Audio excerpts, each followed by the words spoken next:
पत्रकुटीर पर्वर शेष दिन में यही पवित्र पर्व पालन करने को आम्भमान को अनुमति देवाई मु स्वर्गीय पिता एवं माता को धन्यवाद देउछि।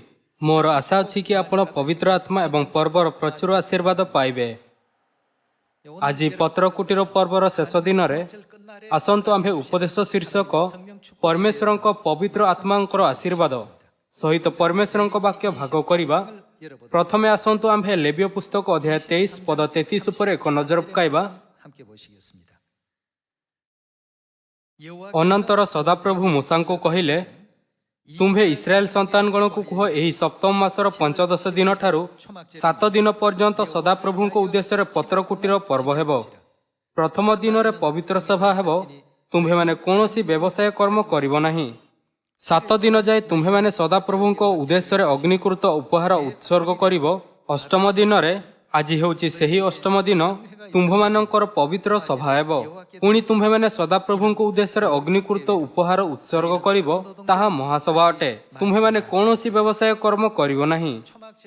पुरातन नियम रे पत्रकुटीर पर्वर प्रथम एवं शेष दिन उभयों को बहुत गुरुत्वपूर्ण विवेचना करा जाउथिला।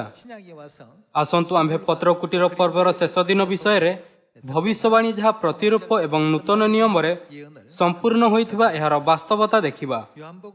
आसंतु आम्भे जोहन अध्याय 7 पद 1 देखिबा। एथिउथारु यीशु गालिले रे भ्रमण करिबाकु लागिले, कारण जिहुदी माने ताहांकु बध करिबा निमंते चेष्टा करुथुवारु से जिहुदा प्रदेश रे भ्रमण करिबाकु इच्छा करुनथिले। किंतु जिहुदी मानंकर केउ पर्व कुटीरवास पर्व सन्निकट हुअन्ते। आसंतु आम्भे पद 14 को जीवा। किंतु पर्वर अर्धक समय गत हुअन्ते, ताहा पर्वर प्राय अध दिन थिला। आसंतु आम्भे पद 37 को जीवा। पद 37 रे लेखा अछि, शेष दिन अर्थात पर्वर प्रधान दिन। आज होछि सेही दिन। शेष दिन अर्थात पर्वर प्रधान दिन यीशु ठिया हुई उच्च स्वर कहिले, केही जदि तृषित हुए तेबे से मो निकट को आसी पान करू। जे मो ठारे विश्वास करे धर्मशास्त्रर उक्ति प्रमाणे ताहार अंतररु जीवंत जलस्रोत प्रवाहित हेउथबो। ताहांक ठारे विश्वासीकारी माने जेउ आत्मा पाइबाकु जाउथिले ताहांक विषय से एहा कहिले। जोहन अध्याय 7 पद 37 रे एहा मध्य लेखा अछि। पर्वर शेष दिन यीशु कहिले, केही जदि तृषित हुए तेबे से मो निकट को आसी पान करू। जेहेतु यीशुंको प्रथम आगमन रे आत्मा और कन्या को आसीबार भविष्य सूचक समय आसी नथिला, तेणु पिता एकाकी एही पृथ्वी को आसी कहिले, केही जदि तृषित हुए तेबे से मो निकट को आसी जीवनदायक जल पान करू। किंतु प्रकाशित वाक्य रे कोन एहा कुहा जाय नाही। आत्मा और कन्या कहंती, जे तृषात से आसु एवं जीवनदायक जल पान करू। आसंतु आम्भे प्रकाशित वाक्य अध्याय 22 पद 17 को जाय एहा को निश्चित करिबा। आत्मा और कन्या कहंती आस, पुणी जे सुने से कहू आस। जे तृषात से आसु, जे इच्छा करे से बिना मूल्य रे जीवनदायक जल पान करू। यीशुंको प्रथम आगमन रे पिता एकाकी आसीथिले। द्वितीय थर आसीबा समय रे पिता परमेश्वर माता परमेश्वर सहित आसिले। एथिपाई आत्मा और कन्या कहंती, आसो और जीवनदायक जल पान कर। आसंतु आम्भे जिसाय अध्याय 55 पद 1 देखिबा। हे तृषित लोक सकल, तुम्भे माने जल निकट को आस। पुणी जहार किछि अर्थ नाही से आसु। तुम्भे माने आस, किण और भोजन कर। हाँ आस, अर्थ और मूल्य बिना द्राक्षारस और दुग्ध किण। अखाद्य द्रव्य निमंते तुम्हे माने काहेकि रूपा व्यय करुअछ, ओ जहा तृप्तिकर नुहे तही पई काहेकि तुम्हे माने परिश्रम करुअछ। मनोजोग करी आंभर कथा शुण और उत्तम द्रव्य भोजन कर, और पुष्टिकर द्रव्य रे तुम्भमानंकर प्राण को संतुष्ट हेबाकु दियो। कर्णडेर आंभ निकट को आस, शुण तहिरे तुम्भमानंकर प्राण बंचिबो। पुणी आम्भे तुम्भमानंक सहित एक नित्यस्थायी नियम अर्थात दाऊदंक प्रति निश्चित दया स्थिर करिबा। जिसाय अध्याय 55 रे जीवनदायक जल निकट को आस कहिबा लोक केवल परमेश्वर होई पारिबे। जोहन अध्याय 7 पद 37 रे लेखा अछि, केही जदि तृषित हुए तेबे से मो निकट को आसी जीवनदायक जल पान करू। प्रकाशित वाक्य अध्याय 22 रे मध्य आत्मा और कन्या कहंती, जे तृषार्त से आसो और जीवनदायक जल पान करू। एथिपाई जे जीवनदायक जल निकट को आस कहू अछि, से परमेश्वर व्यतीत आउ केही होई परिबो नाही। कोन एहार अर्थ एहा नुहे कि केवल परमेश्वर ही अपना संतान माननकु जीवनदायक जल देई पारिबे। आसंतु आम्हे प्रकाशित वाक्य अध्याय 21 सहित जारी रखिबा। प्रकाशित वाक्य अध्याय 21 पद 5। परे सिंहासन पविष्ट व्यक्ति कहिले, देख आम्भे समस्त विषय नूतन करूअछु। आउ से कहिले, लेख, कारण एही समस्त वाक्य विश्वसनीय और सत्य। से मते आहुरी कहिले, समस्त समाप्त होइअछि। आम्भे को ओ क्षय, आदि ओ अंत जे तृषार्थ ताहाकु आम्भे जीवन रूप निर्झररु बिना मूल्यर पान करबाकु देबु। एही पदरे जीवनदायक जल देउथबा लोक किए अटंती? कोन से आम्भमानक परमेश्वर नुहंती जे को ओ क्षय, आदि ओ अंत अटंती? मुख्यतः जीवनदायक जल देउथबा लोक केवल आम्भमानक परमेश्वर अटंती। जीवनदायक जल देवा लोक सन्थ होई पारिबे नाही। बाइबल कहूअछि से केवल परमेश्वर अटंती जे समस्त मानव जाति को जीवनदायक जल दियंती। पुणी प्रकाशित वाक्य अध्याय 22 पद 17 रे जीवनदायक जल देवा लोक आत्मा और कन्या संबंध रे आत्मा पिता परमेश्वर को दर्शाए, तेबे कन्या काहाकु दर्शाए? से माता परमेश्वर को दर्शाए। यह भविष्यवाणी करा जाय अछि कि आउ केही नुहे किंतु पिता परमेश्वर और माता परमेश्वर समस्त मानव जाति को जीवनदायक जल देवे।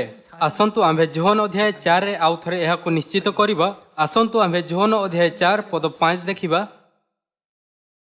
तेणु से जाई जाकुब अपना पुत्र जोसेफंकु जेउ भूमि खंडक दान करिथिले सेथिरे निकटवर्ती सुखार नामक समीरणर गोटे नगर रे पहुंचिले। सेही स्थान रे जाकुबंक कूप थिला।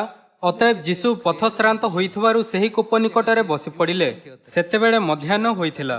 आजिर समय अनुसारे 6 घंटा अपराह्न 12टा बेलकु संकेत करे। आउ जणे समीरणिया स्त्री पानी काढ़िबा निमंते आसिला। जीशु ताहाकु कहिले, मते पीबाकु दियो, कारण ताहांकर शिष्य माने खाद्य किणिबा निमंते नगरकु जाइथिले।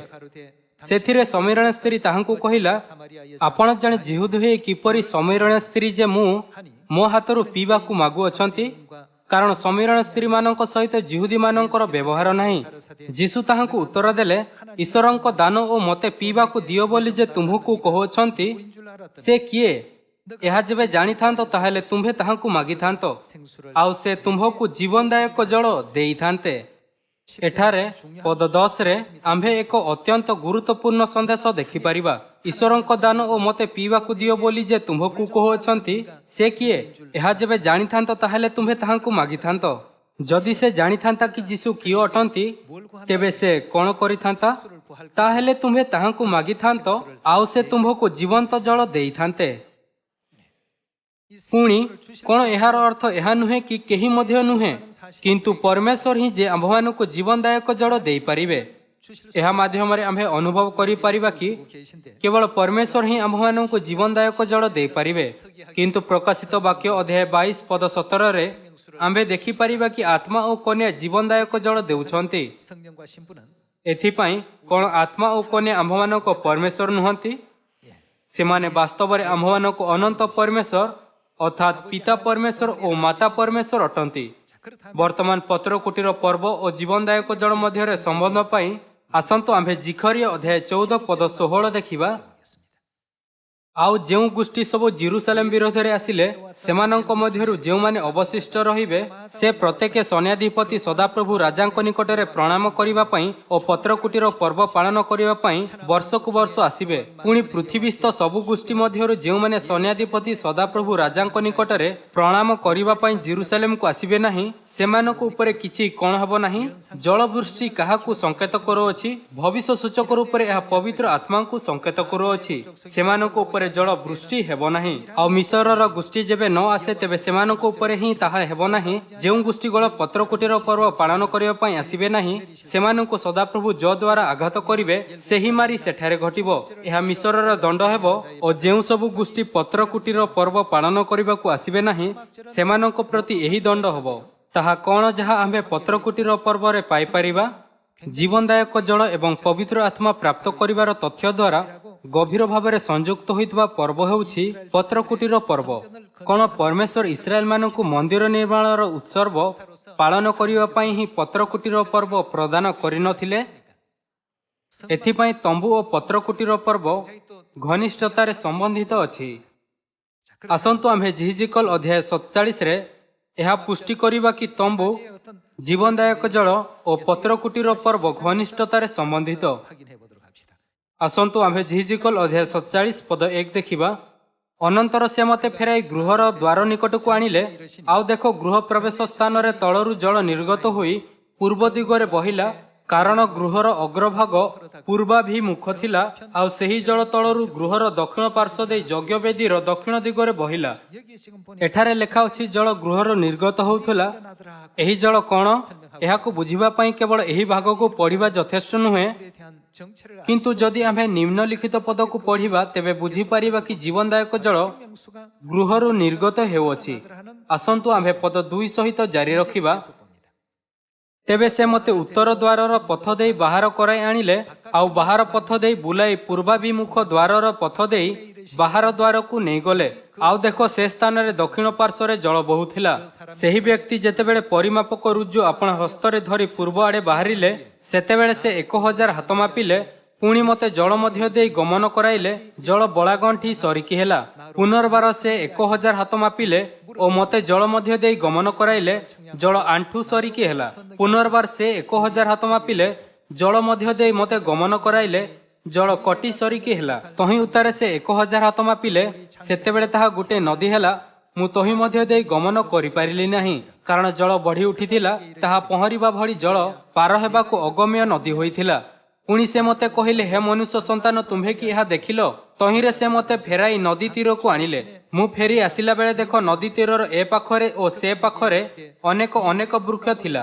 ତହିଁରେ ସେ ମୋତେ କହିଲେ, ଏହି ଜଳ ସବୁ ପୂର୍ବ ଅଞ୍ଚଳ ଆଡ଼େ ବହୁଅଛି ଓ ତାହା ଗଡ଼ି ଆରାବାକୁ ଯିବ, ଆଉ ତାହା ସମୁଦ୍ର ଆଡ଼କୁ ଯିବ। ଯେଉଁ ଜଳ ସବୁ ନିର୍ଗତ ହେଲା ତାହା ସବୁ ସମୁଦ୍ରରେ ପ୍ରବେଶ କରିବ, ତହୁଁ ସେ ଜଳ ଉତ୍ତମ ହେବ। ପୁଣି ଏହି ନଦୀ ସବୁ ଯେ ସକଳ ସ୍ଥାନ ଦେଇ ବହିବ, ସେ ସ୍ଥାନ ସ୍ଥିତ ବହୁ ସଂଖ୍ୟକ ଜୀବଜନ୍ତୁ ସବୁ ବଞ୍ଚିବେ ଓ ସେ ସ୍ଥାନରେ ଅପାର ମତ୍ସ୍ୟ ହେବେ, କାରଣ ଏହି ସବୁ ଜଳ ସେ ସ୍ଥାନକୁ ଆସିଅଛି ଓ ସମୁଦ୍ରର ଜଳ ଉତ୍ତମ ହେବ।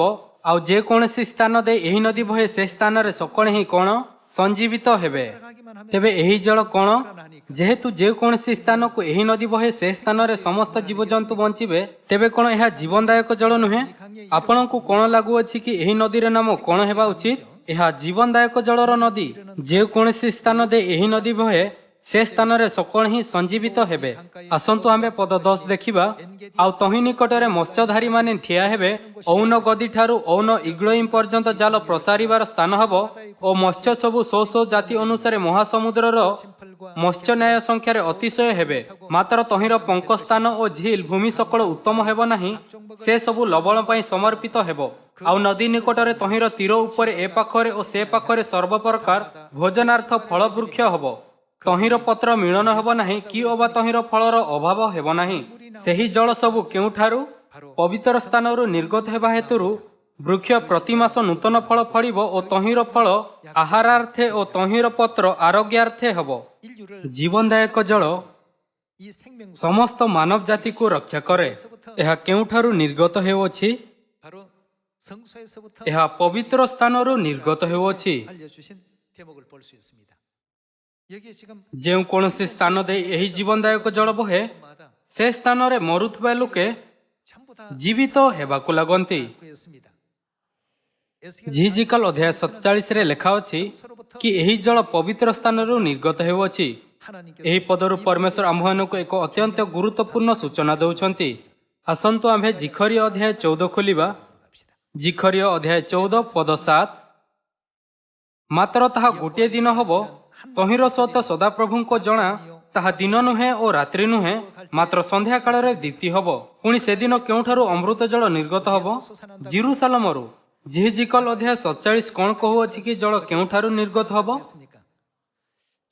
ପବିତ୍ର ସ୍ଥାନ ଓ ଜିରୁସାଲେମ ମଧ୍ୟରେ ଏକ ଅତ୍ୟନ୍ତ ଗୁରୁତ୍ୱପୂର୍ଣ୍ଣ ସମ୍ବନ୍ଧ ଅଛି। ମୂଳତଃ ଭାବରେ ଏହି ଦୁଇଟି ବାକ୍ୟର ସମାନ ଅର୍ଥ ଅଛି। ତମ୍ବୁର ବାସ୍ତବକୁ ଜିଖରୀୟ ଅଧ୍ୟାୟ 14 ପଦ 8ରେ ପ୍ରକାଶ କରନ୍ତି। ପୁଣି ସେଦିନ ଜିରୁସାଲେମରୁ ଅମୃତ ଜଳ ଅର୍ଥାତ୍ ଜୀବନଦାୟକ ଜଳ ନିର୍ଗତ ହେବ। ତହିଁର ଅର୍ଦ୍ଧକେ ପୂର୍ବ ସମୁଦ୍ର ଆଡ଼େ ଓ ଅର୍ଦ୍ଧକେ ପଶ୍ଚିମ ସମୁଦ୍ର ଆଡ଼େ ଯିବ। ଗ୍ରୀଷ୍ମ କାଳରେ ଓ ଶୀତ କାଳରେ ତାହା ରହିବ। ଜୀବନଦାୟକ ଜଳ ଆମ୍ଭମାନଙ୍କୁ କେବଳ କିଏ ଦେଇପାରିବେ? ଜୀବନଦାୟକ ଜଳର ସ୍ରୋତ କିଏ ଅଟନ୍ତି? ଜୀବନଦାୟକ ଜଳର ସ୍ରୋତ ଜେରୁସାଲେମ ଅଟନ୍ତି। ତାହେଲେ ଆମ୍ଭମାନଙ୍କ ପାଇଁ ଜୀବନଦାୟକ ଜଳର ସ୍ରୋତ ଅର୍ଥାତ୍ ଜେରୁସାଲେମକୁ ଖୋଜିବା ବାଧ୍ୟତାମୂଳକ। ପରମେଶ୍ୱର ବାଇବେଲର ସମସ୍ତ ବାକ୍ୟକୁ ଯୋଡ଼ିଛନ୍ତି, ଯାହାଦ୍ୱାରା ପରମେଶ୍ୱରଙ୍କ ଲୋକ ତାଙ୍କୁ ଖୋଜି ପରମେଶ୍ୱରଙ୍କ ନିକଟକୁ ଆସିପାରନ୍ତି। ଆସନ୍ତୁ ଆମ୍ଭେ ଗାଲାତିଆ ଅଧ୍ୟାୟ 4 ପଦ 26 ଦେଖିବା। କିନ୍ତୁ ଉର୍ଦ୍ଧ୍ୱସ୍ଥ ଜେରୁସାଲେମ ଜୀବନଦାୟକ ଜଳ କେଉଁଠାରୁ ନିର୍ଗତ ହେଉଅଛି? ଜେରୁସାଲେମରୁ। ଏଠାରେ ପଦ 26ରେ କୁହାଯାଇଅଛି, କିନ୍ତୁ ଉର୍ଦ୍ଧ୍ୱସ୍ଥ ଜେରୁସାଲେମ ସ୍ୱାଧୀନ, ସେ ଆମ୍ଭମାନଙ୍କ କିଏ ଅଟନ୍ତି? ଜନନୀ। ଏହି ପଦ ଆମ୍ଭମାନଙ୍କୁ ଶିକ୍ଷା ଦିଏ କି ମାତା ପରମେଶ୍ୱରଙ୍କ ଅସ୍ତିତ୍ୱ ହେବା ଉଚିତ। ହୋସିଆ ଅଧ୍ୟାୟ 6ରେ ପିତା ପରମେଶ୍ୱର ଆମ୍ଭମାନଙ୍କୁ କହିଲେ କି ଶେଷ ଗୋଷ୍ଠୀର ପବିତ୍ର ଆତ୍ମା ପ୍ରାପ୍ତ କରିବା ପାଇଁ ପରମେଶ୍ୱରଙ୍କ ଜ୍ଞାନ ରଖିବା ଆବଶ୍ୟକ। ଆମ୍ଭମାନଙ୍କୁ ପିତା ପରମେଶ୍ୱରଙ୍କୁ ଜାଣିବା ଉଚିତ, କିନ୍ତୁ ଆମ୍ଭମାନଙ୍କୁ ଆଉ କାହାକୁ ଜାଣିବା ଆବଶ୍ୟକ? ଆମ୍ଭମାନଙ୍କୁ ମାତା ପରମେଶ୍ୱରଙ୍କୁ ଜାଣିବା ଓ ଗ୍ରହଣ କରିବା ଆବଶ୍ୟକ। କେବଳ ତେବେ ଯାଏଁ ସମସ୍ତ ମାନବ ଜାତି ସେହି ପଥରେ ଆସିପାରିବେ ଯାହା ଅନନ୍ତ ଜୀବନକୁ ପହଞ୍ଚାଇଥାଏ। ଯେତେବେଳେ ଲୋକମାନଙ୍କର ଆତ୍ମା ତୃଷାର୍ତ୍ତ, ଦୁଃଖୀ, ପୀଡ଼ିତ ଏବଂ କ୍ଳାନ୍ତ ହୋଇଯାଏ, ତେବେ ସେମାନେ କାହା ନିକଟକୁ ଯାଇ ବିଶ୍ରାମ ନେଇପାରିବେ? ସେମାନଙ୍କୁ ଜେରୁସାଲେମ ଆମ୍ଭମାନଙ୍କ ସ୍ୱର୍ଗୀୟ ମାତା ନିକଟକୁ ଆସିବା ଉଚିତ। କ'ଣ ଯିଶାୟଙ୍କ ପୁସ୍ତକରେ ଭବିଷ୍ୟବାଣୀ କରାଯାଏ ନାହିଁ କି ସ୍ୱର୍ଗୀୟ ମାତାଙ୍କ ଠାରୁ ହିଁ ଆମ୍ଭମାନଙ୍କୁ ଶାନ୍ତି ମିଳିବ ଏବଂ ତାଙ୍କଠାରେ ହିଁ ବିଶ୍ରାମର ଆନନ୍ଦ ନେଇପାରିବା? ଯିଶାୟ ଅଧ୍ୟାୟ 66 ପଦ 10। ହେ ଜେରୁସାଲେମକୁ ପ୍ରେମକାରୀ ସମସ୍ତେ, ଏଠାରେ ଜେରୁସାଲେମ କାହାକୁ ସଂକେତ କରୁଅଛି? ଆମ୍ଭମାନଙ୍କ ସ୍ୱର୍ଗୀୟ ମାତାଙ୍କୁ। ହେ ଜେରୁସାଲେମକୁ ପ୍ରେମକାରୀ ସମସ୍ତେ, ତୁମ୍ଭେମାନେ ତାହା ସହିତ ଆନନ୍ଦ କର ଓ ତାହା ନିମନ୍ତେ ଉଲ୍ଲାସ କର। ତାହା ବିଷୟରେ ଶୋକକାରୀ ସମସ୍ତେ, ତୁମ୍ଭେମାନେ ଆନନ୍ଦ ସକାଶୁ ତାହା ସହିତ ଉଲ୍ଲାସ କର। ତହିଁରେ ତୁମ୍ଭେମାନେ ତାହାର ସାନ୍ତନ ରୂପ ସ୍ତନ୍ୟ ପାନ କରି ତୃପ୍ତ ହବ। ତୁମ୍ଭେମାନେ ଦୁଗ୍ଧ ଧୁଇଁ ତାହାର ଐଶ୍ୱର୍ଯ୍ୟର ବାହୁଲ୍ୟରେ ଆନନ୍ଦିତ ହବ। ଆମ୍ଭମାନଙ୍କୁ ଶାନ୍ତି କେଉଁଠି ମିଳିବ? ଜେରୁସାଲେମରେ। ସେଥିପାଇଁ ଯେତେବେଳେ ବି ଇସ୍ରାଏଲ ମାନେ ଏକ କଠିନ ପରିସ୍ଥିତିର ସମ୍ମୁଖୀନ ହେଲେ, ସେମାନେ ସର୍ବଦା ଜେରୁସାଲେମ ଆଡ଼କୁ ପ୍ରାର୍ଥନା କଲେ ଏବଂ ପରମେଶ୍ୱରଙ୍କ ଆରାଧନା ମଧ୍ୟ ଜେରୁସାଲେମରେ ହିଁ କଲେ। ଆସନ୍ତୁ ଆମେ ପଦ 12 ଦେଖିବା। କାରଣ ସଦାପ୍ରଭୁ ଏହି କଥା କହନ୍ତି, ଦେଖ ଆମ୍ଭେ ତାହା ଆଡ଼କୁ ନଦୀ ତୁଲ୍ୟ ଶାନ୍ତି ଓ ଉଛୁଳିବା ସ୍ରୋତ ତୁଲ୍ୟ ନାନା ଦେଶୀୟମାନଙ୍କ ଐଶ୍ୱର୍ଯ୍ୟ ବହାଇବା। ପୁଣି ତୁମ୍ଭେମାନେ ତହିଁରୁ ସ୍ତନ୍ୟପାନ କରିବ ଓ ତୁମ୍ଭେମାନେ କକ୍ଷରେ ବୁହାଯିବ ଓ ଆଣ୍ଠୁ ଉପରେ ନଚାଯିବ। ଯେପରି ଜଣକୁ ତାହାର ମାତା ସାନ୍ତ୍ୱନା କରେ, ସେହିପରି ଆମ୍ଭେ ତୁମ୍ଭମାନଙ୍କୁ ସାନ୍ତ୍ୱନା କରିବା ଓ ତୁମ୍ଭେମାନେ ଜେରୁସାଲେମରେ ସାନ୍ତ୍ୱନା ପାଇବ। ପୁଣି ତୁମ୍ଭେମାନେ ଏହା ଦେଖିବ ଓ ତୁମ୍ଭମାନଙ୍କର ହୃଦୟ ପ୍ରଫୁଲ୍ଲ ହେବ, ଆଉ ତୁମ୍ଭମାନଙ୍କର ଅସ୍ଥି ନବୀନ ତୃଣ ତୁଲ୍ୟ ସତେଜ ହେବ। ପୁଣି ସଦାପ୍ରଭୁଙ୍କର ହସ୍ତ ତାହାଙ୍କ ଦାସମାନଙ୍କ ପକ୍ଷରେ ପ୍ରକାଶିତ ହେବ ଓ ସେ ଆପଣା ଶତ୍ରୁମାନଙ୍କ ବିରୋଧରେ କୋପାନ୍ୱିତ ହେବେ। କେବଳ ସେହି ସମୟରେ ଯେତେବେଳେ ଆମ୍ଭେ ମାତାଙ୍କୁ ଖୋଜିବା ଏବଂ ବୁଝିବା କି ସେ କିଏ ଅଟନ୍ତି, ଅନନ୍ତ ମୃତ୍ୟୁର ରକ୍ଷା ପାଇଁ ଆପଣା ଜୀବନକୁ ପହଞ୍ଚାଇ ପାରିବା। ଆଜି ପୃଥିବୀରେ ଅନେକ ଲୋକ ମାତା ପରମେଶ୍ୱରଙ୍କୁ ଚିହ୍ନିବାରେ ବିଫଳ ହେଉଛନ୍ତି। ଯେହେତୁ ସେମାନେ ଜୀବନଦାୟକ ଜଳର ସ୍ରୋତ ଅର୍ଥାତ୍ ପରମେଶ୍ୱରଙ୍କୁ ଜାଣନ୍ତି ନାହିଁ, ତେଣୁ ସେମାନେ ତାଙ୍କୁ ଖୋଜି ପାରିବେ ନାହିଁ। କିନ୍ତୁ ପରମେଶ୍ୱର ସିଓନରେ ଆପଣା ସମସ୍ତ ସନ୍ତାନମାନଙ୍କୁ ମାତା ପରମେଶ୍ୱରଙ୍କୁ ଚିହ୍ନିବାକୁ ଦେଇଛନ୍ତି। ଆମ୍ଭମାନଙ୍କୁ ଆବଶ୍ୟକ କି ଆମ୍ଭେ ସମୀରଣରେ ଏବଂ ପୃଥିବୀର ପ୍ରାନ୍ତ ପର୍ଯ୍ୟନ୍ତ ପ୍ରଚାର କରି ଅନେକ ଲୋକଙ୍କ ସହିତ ପରମେଶ୍ୱର ଆମ୍ଭମାନଙ୍କୁ ଯାହା ଦେଇଛନ୍ତି ତାହା ଭାଗ କରିବା ଉଚିତ। ପ୍ରଚାର କରି ଆମ୍ଭେ ସେମାନଙ୍କ ସହିତ ପବିତ୍ର ଆତ୍ମା ଭାଗ କରୁଅଛୁ। ଆମ୍ଭମାନଙ୍କୁ ଦିଆଯାଇଥିବା ପିତାଙ୍କ ଶିକ୍ଷାରେ ଆମ୍ଭେ ପବିତ୍ର ଆତ୍ମାଙ୍କ ଆନ୍ଦୋଳନର ତାଙ୍କ ଶିକ୍ଷାକୁ ପାଇପାରିବା। ବର୍ତ୍ତମାନ ଆମ୍ଭେ ପବିତ୍ର ଆତ୍ମାଙ୍କ ସେହି ଆନ୍ଦୋଳନକୁ ଚଳାଉଅଛୁ। ଯେତେବେଳେ ଆମ୍ଭେ ଲୋକଙ୍କୁ ସ୍ୱର୍ଗୀୟ ମାତାଙ୍କ ବିଷୟରେ ଶିଖାଉ ଏବଂ ତାଙ୍କ କୋଳରେ ନେଇ ଆସୁ, ଯଦି ଜୀବନଦାୟକ ଜଳ ସେମାନଙ୍କ ହୃଦୟ ପର୍ଯ୍ୟନ୍ତ ପହଞ୍ଚେ, ତେବେ କ'ଣ ହେବ? କ'ଣ ବାଇବେଲ କହୁନାହିଁ କି ଯେଉଁ ସ୍ଥାନରେ ଜୀବନଦାୟକ ଜଳ ବହେ ସେଠାରେ ସବୁ କିଛି ଜୀବିତ ହେବେ? ତେବେ ଏଥିପାଇଁ ଆମ୍ଭମାନଙ୍କୁ ପବିତ୍ର ସ୍ଥାନ ସହିତ ସମ୍ବନ୍ଧୀୟ ମାମଲାକୁ ମଧ୍ୟ ସ୍ପଷ୍ଟ ଭାବରେ ବୁଝିପାରିବା। ପବିତ୍ର ସ୍ଥାନର ଦୁଇଟି ମୁଖ୍ୟ ଭାଗ ଅଛି। ବାହାରୁ ଦେଖିଲେ ପବିତ୍ର ସ୍ଥାନ ଗୋଟିଏ ଗୃହ ପରି ଲାଗେ, କିନ୍ତୁ ଭିତର ଭାଗକୁ ଦୁଇଟି କୋଠରୀରେ ବିଭକ୍ତ କରାଯାଇଅଛି। ବାଇବେଲ ଆମ୍ଭମାନଙ୍କୁ ଶିକ୍ଷା ଦିଏ କି ବାହାରର କୋଠରୀକୁ ପବିତ୍ର ସ୍ଥାନ କୁହାଯାଉଅଛି ଏବଂ ଭିତରର କୋଠରୀକୁ ମହାପବିତ୍ର ସ୍ଥାନ ବୋଲି କୁହାଯାଉଅଛି। ଆସନ୍ତୁ ଆମ୍ଭେ ପ୍ରକାଶିତ ବାକ୍ୟ ଅଧ୍ୟାୟ 21 ଉପରେ ଏକ ନଜର ପକାଇବା, ଯେଉଁଠି ଆମ୍ଭେ ମହାପବିତ୍ର ସ୍ଥାନର ସାକ୍ଷ୍ୟ ପାଇପାରିବା। ଅଧ୍ୟାୟ 21 ପଦ 9। ତତ୍ପରେ ଯେଉଁ ସପ୍ତଦୂତ ଶେଷ ସପ୍ତକ୍ଳେଶରେ ପରିପୂର୍ଣ୍ଣ ସପ୍ତପାତ୍ର ଧରିଥିଲେ, ସେମାନଙ୍କ ମଧ୍ୟରୁ ଜଣେ ଆସି ମୋତେ କହିଲେ, ଏଠାକୁ ଆସ, ମୁଁ ତୁମ୍ଭକୁ ସେହି କନ୍ୟା ଅର୍ଥାତ୍ ମେଷ ଶାବକଙ୍କ ଭାର୍ଯ୍ୟାକୁ ଦେଖାଇବି। ଏଠାରେ ମେଷ ଶାବକ ଦ୍ୱିତୀୟ ଥର ଆସୁଥିବା ଖ୍ରୀଷ୍ଟଙ୍କୁ ସଂକେତ କରୁଅଛି। ଅନ୍ୟ ଶବ୍ଦରେ ଦ୍ୱିତୀୟ ଥର ଆସୁଥିବା ଖ୍ରୀଷ୍ଟ ପିତା ପରମେଶ୍ୱର ଅଟନ୍ତି। ତେବେ ମେଷ ଶାବକଙ୍କ ଭାର୍ଯ୍ୟା ଆମ୍ଭମାନଙ୍କ ପାଇଁ କିଏ ଅଟନ୍ତି? ସେ ଆମ୍ଭମାନଙ୍କ ମାତା ଅର୍ଥାତ୍ ମାତା ପରମେଶ୍ୱର ଅଟନ୍ତି। ଏଠାକୁ ଆସ, ମୁଁ ତୁମ୍ଭକୁ ସେହି କନ୍ୟା ଅର୍ଥାତ୍ ମେଷ ଶାବକଙ୍କ ଭାର୍ଯ୍ୟାକୁ ଦେଖାଇବି। ପଦ 10। ସେଥିରେ ସେ ମୋତେ ଆତ୍ମାରେ ଗୋଟିଏ ବୃହତ ଓ ଉଚ୍ଚ ପର୍ବତକୁ ଘେନି ଯାଇ ପବିତ୍ର ନଗରୀ ଜେରୁସାଲେମକୁ ଦେଖାଇଲେ। ତାହା ସ୍ୱର୍ଗରୁ ଈଶ୍ୱରଙ୍କ ନିକଟରୁ ଅବତରଣ କରୁଥିଲା। ସ୍ୱର୍ଗଦୂତ ସ୍ୱର୍ଗୀୟ ମାତାଙ୍କୁ ପବିତ୍ର ନଗରୀ ଜେରୁସାଲେମଙ୍କ ରୂପରେ ଦେଖାଇଲେ। ପଦ 11। ଏବଂ ଈଶ୍ୱରଙ୍କ ଗୌରବ ବିଶିଷ୍ଟ ଥିଲା, ତାହାର ଜ୍ୟୋତି ଅତି ବହୁମୂଲ୍ୟ ମଣି ସଦୃଶ ସ୍ୱଚ୍ଛ ସୂର୍ଯ୍ୟକାନ୍ତ ପରି। ତାହାର ଗୋଟିଏ ବୃହତ ଓ ଉଚ୍ଚ ପ୍ରାଚୀର ଅଛି, ସେଥିରେ 12 ଦ୍ୱାର। ସେହି ଦ୍ୱାରରେ 12 ଦୂତ ଓ ଦ୍ୱାର ସମୂହର ଉପରେ ଇସ୍ରାଏଲ ସନ୍ତାନମାନଙ୍କ 12 ବଂଶର ନାମ ଲିଖିତ ଅଛି। ପୂର୍ବରେ 3 ଦ୍ୱାର, ଉତ୍ତରରେ 3 ଦ୍ୱାର, ଦକ୍ଷିଣରେ 3 ଦ୍ୱାର ଓ ପଶ୍ଚିମରେ 3 ଦ୍ୱାର। ସେହି ନଗରୀର ପ୍ରାଚୀରର 12 ଭିତ୍ତିମୂଳ, ସେହି ସବୁ ଉପରେ ମେଷ ଶାବକଙ୍କ 12 ପ୍ରେରିତଙ୍କ 12 ନାମ ଲିଖିତ ଅଛି। ଯେ ମୋ ସହିତ କଥା କହୁଥିଲେ, ତାହାଙ୍କ ହସ୍ତରେ ନଗରୀ, ତାହାର ଦ୍ୱାର ସମୂହ ଓ ପ୍ରାଚୀର ମାପ କରିବା ନିମନ୍ତେ ଗୋଟିଏ ସୁବର୍ଣ୍ଣ ପରିମାପକ ନଳ ଥିଲା। ନଗରୀଟି ଚତୁଷ୍କୋଣ, ତାହାର ଦୈର୍ଘ୍ୟ ଓ ପ୍ରସ୍ଥ ସମାନ। ସେ ସେହି ନଳରେ ନଗରୀକୁ ମାପନ୍ତେ 12 ସହସ୍ର ତୀର ହେଲା। ସେଥିର ଦୈର୍ଘ୍ୟ, ପ୍ରସ୍ଥ ଓ ଉଚ୍ଚତା ସମାନ। ସ୍ୱର୍ଗଦୂତ ପ୍ରେରିତ ଯୋହନଙ୍କୁ କହିଲେ କି ସେ ତାଙ୍କୁ ସ୍ୱର୍ଗରୁ ଅବତରଣ କରୁଥିବା କନ୍ୟା ଅର୍ଥାତ୍ ମେଷ ଶାବକଙ୍କ ଭାର୍ଯ୍ୟାକୁ ଦେଖାଇବେ। ତାପରେ ସ୍ୱର୍ଗଦୂତ ତାଙ୍କୁ ଜେରୁସାଲେମ ଦେଖାଇଲେ, ଯାହାର ଦୈର୍ଘ୍ୟ, ପ୍ରସ୍ଥ ଓ ଉଚ୍ଚତା ସମାନ ଥିଲା। ଏହି ପଦ ଦ୍ୱାରା ଆମ୍ଭମାନଙ୍କୁ ଯାହା ବୁଝିବାର ଅଛି, ତାହା ପତ୍ରକୁଟୀର ପର୍ବ, ଜୀବନଦାୟକ ଜଳ ଏବଂ ପବିତ୍ର ସ୍ଥାନର ମଧ୍ୟରେ ଭବିଷ୍ୟ ସୂଚକ ସମ୍ବନ୍ଧ। ପରମେଶ୍ୱର ପ୍ରେରିତ ଯୋହନଙ୍କୁ ଦେଖାଇଲେ କି ଜେରୁସାଲେମଙ୍କ ଦୈର୍ଘ୍ୟ, ପ୍ରସ୍ଥ ଓ ଉଚ୍ଚତା ସମାନ। ଏଥିରେ ପରମେଶ୍ୱରଙ୍କ ନିଶ୍ଚିତ ଇଚ୍ଛା ଅଛି। ଆସନ୍ତୁ ଆମ୍ଭେ ପ୍ରଥମ ରାଜାବଳୀ ଅଧ୍ୟାୟ 6ରେ ଏହା ଜାଣିବା କି ପରମେଶ୍ୱରଙ୍କ ସେହି ଇଚ୍ଛା କ'ଣ। ଅଧ୍ୟାୟ 6 ପଦ 14। ଏହି ରୂପେ ସଲୋମନ ଗୃହ ନିର୍ମାଣ କରି ତାହା ସମାପ୍ତ କଲେ। ଆସନ୍ତୁ ଆମ୍ଭେ ପଦ 15 ଦେଖିବା। ସେ ଭିତରେ ଗୃହ କାନ୍ଥ ସବୁରେ ଏରସ କାଷ୍ଠର ପଟା ଦେଲେ। ଗୃହର ଚଟାଣରୁ କାନ୍ଥ ଛାତ ପର୍ଯ୍ୟନ୍ତ ଭିତର ଯାକ ସେ ସେହି କାଷ୍ଠରେ ଆଚ୍ଛାଦନ କଲେ। ପୁଣି ଦେବଦାରୁ ପଟାରେ ଗୃହର ଚଟାଣ ଆଚ୍ଛାଦନ କଲେ। ପୁଣି ସେ ଗୃହର ପଶ୍ଚାତ ଭାଗ 20 ହାତ କରି ଚଟାଣରୁ କାନ୍ଥ ପର୍ଯ୍ୟନ୍ତ ଏରସ କାଷ୍ଠର ପଟା ଦେଲେ। ସେ ଭିତରେ ଗର୍ଭାଗାର ଅର୍ଥାତ୍ ମହାପବିତ୍ର ସ୍ଥାନ ନିମନ୍ତେ ତାହା ପ୍ରସ୍ତୁତ କଲେ।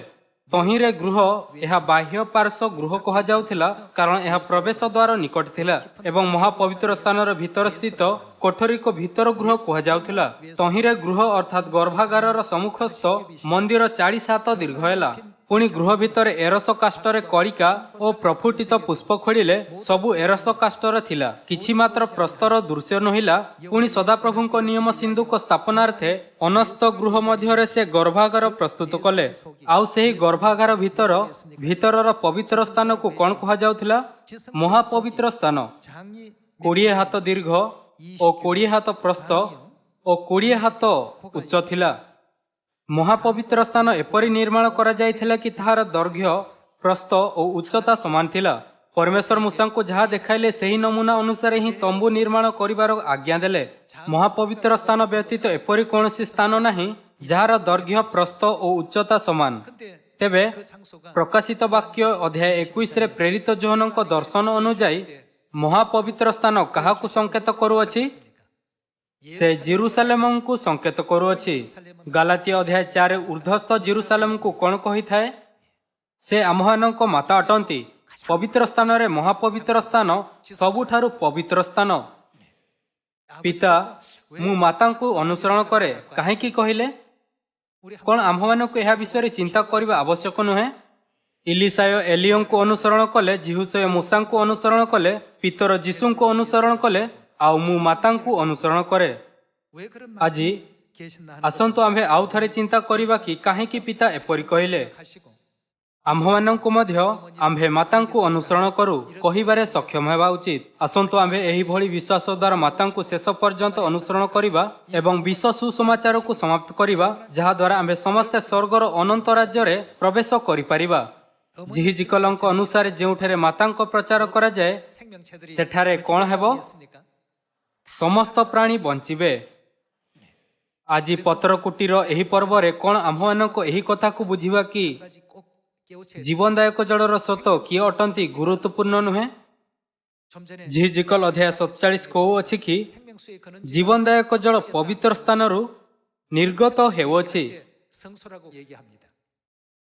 ପବିତ୍ର ସ୍ଥାନ ଦୁଇ ଭାଗରେ ବିଭକ୍ତ କରାଯାଇଅଛି। ଭିତର ଭାଗକୁ ମହାପବିତ୍ର ସ୍ଥାନ କୁହାଯାଏ ଏବଂ ବାହ୍ୟ ଭାଗକୁ ପବିତ୍ର ସ୍ଥାନ କୁହାଯାଏ। କେବଳ ମହାପବିତ୍ର ସ୍ଥାନରେ ହିଁ ଅମୃତ ବୃକ୍ଷ ମିଳିଥାଏ।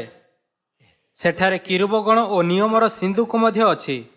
କିରୁବଗଣ ମହାପବିତ୍ର ସ୍ଥାନରେ ହେବାର ଅର୍ଥ କ'ଣ? ଏହାର ଅର୍ଥ ହେଉଛି ସେଠାରେ ଅମୃତ ବୃକ୍ଷ ହେବା ଉଚିତ। ମହାପବିତ୍ର ସ୍ଥାନରେ ହିଁ ଅମୃତ ବୃକ୍ଷ ଅଛି। ମହାପବିତ୍ର ସ୍ଥାନରେ ମହାଯାଜକ ବର୍ଷରେ କେବଳ ଥରେ ପ୍ରବେଶ କରିପାରିବ। ଯେତେବେଳେ ଆମ୍ଭେ ଆତ୍ମିକ ଦୃଷ୍ଟିକୋଣରୁ ଏହା ବିଚାର କରୁ କି ମହାପବିତ୍ର ସ୍ଥାନ କେତେ ପବିତ୍ର, ତେବେ କ'ଣ ଆମ୍ଭମାନଙ୍କୁ ସେହି ପ୍ରଣାଳୀକୁ ମଧ୍ୟ ବୁଝିବା ଉଚିତ ନୁହେଁ ଯାହାଦ୍ୱାରା ଆମ୍ଭେ ପିତା ଓ ମାତାଙ୍କର ସେବା ଓ ସମାଦର କରୁ? ମୁଁ ଆପଣଙ୍କୁ ଆଉ ଥରେ ପଚାରୁଅଛି, କ'ଣ ଆମ୍ଭମାନଙ୍କୁ ଏହି କଥା ଉପରେ ବିଚାର କରିବା ଗୁରୁତ୍ୱପୂର୍ଣ୍ଣ ନୁହେଁ? ଆଜି ପତ୍ରକୁଟିର ପର୍ବରେ ପରମେଶ୍ୱର ଆମ୍ଭମାନଙ୍କ ଉପରେ ପ୍ରଚୁର ପରିମାଣରେ ଶେଷ ବୃଷ୍ଟିର ପବିତ୍ର ଆତ୍ମା ଅବତରଣ କରିଛନ୍ତି। ଶହ ଶହ ଥର ପତ୍ରକୁଟିର ପର୍ବ ପାଳନ କରିବା ପରେ ମଧ୍ୟ ଯଦି ଆପଣ ଏହା ନ ଜାଣନ୍ତି କି ସ୍ୱର୍ଗୀୟ ମାତା କିଏ ଅଟନ୍ତି, ତେବେ ସେହି ପବିତ୍ର ଆତ୍ମା ଯାହା ଆପଣ ପାଇଛନ୍ତି ଅର୍ଥହୀନ ହେବ। ପିତା ପତ୍ରକୁଟିର ପର୍ବ ପାଳନକାରୀଙ୍କୁ ଆପଣା ସନ୍ତାନଙ୍କୁ ମୁଁ ମାତାଙ୍କୁ ଅନୁସରଣ କରେ କହି ଜୀବନଦାୟକ ଜଳର ସ୍ରୋତ ଅର୍ଥାତ୍ ମାତା ପରମେଶ୍ୱରଙ୍କ ବିଷୟରେ ଶିଖାଇଲେ। ଆଜି ଆସନ୍ତୁ ଆମ୍ଭେ ଏହି କଥା ଉପରେ ଧ୍ୟାନ କରିବା କି ପିତା ଆମ୍ଭମାନଙ୍କୁ ଏହି ଶିକ୍ଷା କାହିଁକି ଦେଇଛନ୍ତି ଏବଂ ଆମ୍ଭମାନଙ୍କୁ ଜୀବନଦାୟକ ଜଳ ଦେଉଥିବା ଆତ୍ମା ଓ କନ୍ୟା ଆମ୍ଭମାନଙ୍କୁ ଯେଉଁ ସ୍ଥାନକୁ ନେଇଯାଆନ୍ତି ଶେଷ ପର୍ଯ୍ୟନ୍ତ ତାଙ୍କର ପାଳନ କରିବା। ପିତା ଓ ମାତା, ମୁଁ ଆପଣଙ୍କୁ ସିଓନର ସନ୍ତାନଙ୍କ ଉପରେ ପବିତ୍ର ଆତ୍ମାର ଆଶୀର୍ବାଦ ଓ ପବିତ୍ର ଆତ୍ମାର ପ୍ରଚୁର ଫଳ ଉତ୍ପନ୍ନ କରିବାର ଆଶୀର୍ବାଦ ଦେବା ପାଇଁ ବିନତି କରୁଅଛି। ବର୍ତ୍ତମାନ ମୋତେ ଆଜିର ଉପଦେଶ ସମାପ୍ତ କରିବାକୁ ଦିଅନ୍ତୁ। ଆପଣଙ୍କୁ ବହୁତ ବହୁତ ଧନ୍ୟବାଦ।